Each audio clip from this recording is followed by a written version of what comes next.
My father always told me what doesn't kill me makes me stronger, and that's how he died. He was known as Horseshoe on the streets. It was an oxymoron reference to his male-patterned baldness. Before he met Mom and had me, he lived 24 hours a day, Wednesday through Saturday, behind a single door.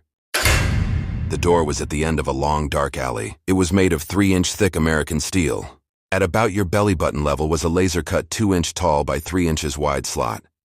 The door had a black satin curtain with no window behind it, only my dad. It looked like the curtain to a macabre children's puppet show. The slot was just big enough for a .45 barrel, or a wad of cash to fit through. Through a small door at the top, the shadowy world of the 1970s Chicago gangland developed before his eyes. Across the alley was the headquarters of the local mob. When he started putting in work at 15, neither the bikers or the mob bothered my dad.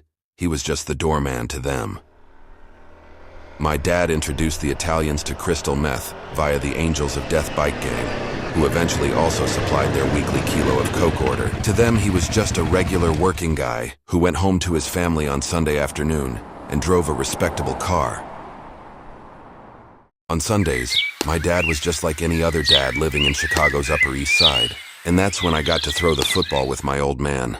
My dad never let me or my mother know the source of his rage and anxiety. It was around the time I was 16 that my dad realized that he could either spend his time risking his life 24/7 behind a door that leads nowhere, or grow old working on his true passions, gambling, women, and cars. Eventually, he found out he could make more money selling beater cars to a stripper in Vegas than he could sitting behind that slot all day. Of course, they were packed with kilos of blow in the trunk. We eventually moved to Las Vegas in 1988 during my senior year, where he started a used car lot.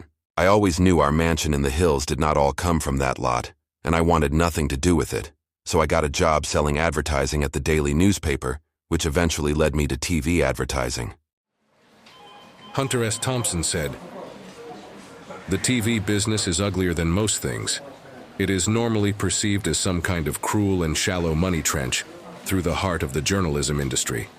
A long plastic hallway where thieves and pimps run free, and good men die like dogs for no good reason."